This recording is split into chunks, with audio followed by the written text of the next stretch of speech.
ओम प्रणाम भगवान। बोध कथा का शीर्षक है एक की तलाश। बड़ी पुरानी कथा है। एक सन्यासी एक सम्राट के द्वार आया। उसके गुरु ने उसे भेजा था और कहा था कि जो मैं तुझे नहीं समझा पाया वह शायद सम्राट समझा दे। अब भरोसा तो नहीं आया शिष्य को कि जो मैं गुरु से नहीं सीख सका वह सम्राट से सीखूंगा, लेकिन गुरु ने कहा तो आज्ञा मानी।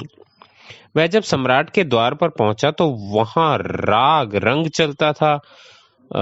मदिरा पी जा रही थी, नर्तकियां नाच रही थी। तो वो बड़ा दुखी हुआ कि कहाँ गलत जगह आ गया। उसने सम्राट से कहा कि मैं वापस लौट जाऊं, क्योंकि मैं तो कुछ जिज्ञासा लेकर आया हूं और यहाँ तो आप खुद ही खोए हुए हैं। कौन मेरी जिज्ञासा को पूरी करेगा? सम्राट ने कहा, मैं खोया हुआ नहीं हूं, लेकिन थोड़ी देर रुको तो ही तुम्हारी समझ में आ सके। ऊपर से देख गए तो व्यर्थ ही लौट जाओगे, भीतर देखोगे तो शायद सूत्र मिल जाएगा। बहुत महत्वपूर्ण लाइन है भगवान। भीतर देखोगे तो शायद सूत्र मिल जाएगा। गुरु ने सोच कर ही भेजा है। सूत्र तो भीतर है, इंद्रियों में तो सूत्र नहीं है। इंद्रियों के भीतर जो छुपा है वहां सूत्र है। भगवान बहुत बढ़िया लक्षण है। इंद्रियों के भीतर जो छुपा है वहां सूत्र है। लेकिन सम्राट ने कहा, अब आ गए हो तो रात रुक जाओ। अब रात बड़े ही सुंदर बिस्तर पर सुलाया सन्यासी को। श्रेष्ठतम जो भवन का कक्ष था वहां पे सुलाया, लेकिन ऊपर एक चमकती हुई तलवार सूत के धागे से ऊपर लटका दी। रात भर सन्यासी सो न सका, जागे ही रहा। नींद आई ना, करवट बदले लेकिन ध्यान तो तलवार पर अटका रहा। और कब टूट जाए कच्चे धागे से लटकी तलवार, कब छाती में छिद जाए। यह सम्राट ने भी खूब मजाक किया। इतना अच्छा इंतजाम किया सोने का और ऊपर तलवार लटका दी। सुबह सम्राट ने पूछा कि ठीक से सोए? सन्यासी ने कहा, इंतजाम तो सब सोने का ठीक था, इससे अच्छा इंतजाम हो नहीं सकता, लेकिन यह क्या मजाक की कि ऊपर से तलवार लटका दी आपने। मैं सो ना सका, ध्यान तो मेरा वहीं लगा रहा। सम्राट ने कहा, ऐसे ही मौत की तलवार मेरे ऊपर लटक रही है, मेरा ध्यान वहां लगा है।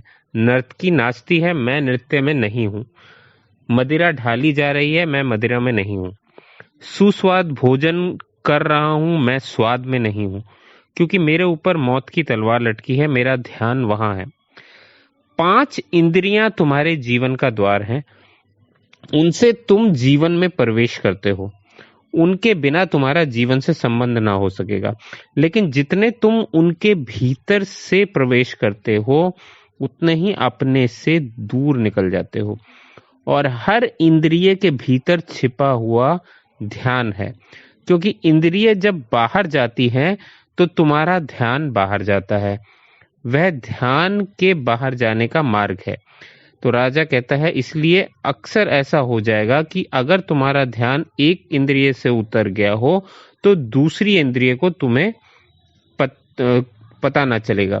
दूसरी इंद्रियों का तुम्हें पता ना चलेगा, क्योंकि पता इंद्रियों से नहीं चलता, ध्यान से चलता है। और बोध मात्र ध्यान का है।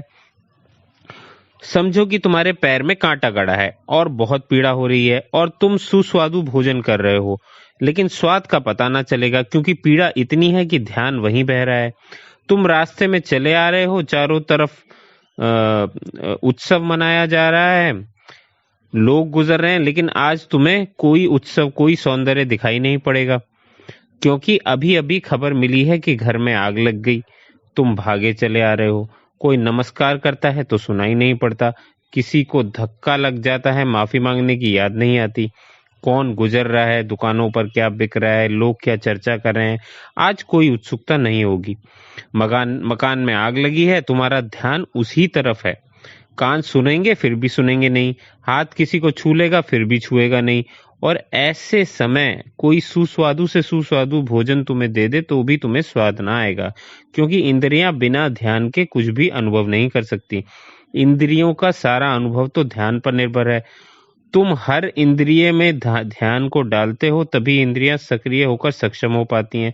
अगर इन 5 इंद्रियों में से अपने ध्यान को तुम खींच लो तो 5 खो जाएंगे और 1 बचेगा और उसी 1 की तलाश है।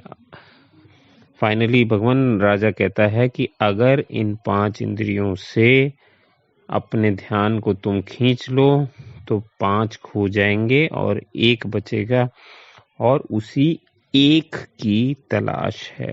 तो बहुत सुंदर लक्षण है भगवान इस बोध कथा में, 1 की तलाश। आज इतना ही भगवान, धन्यवाद।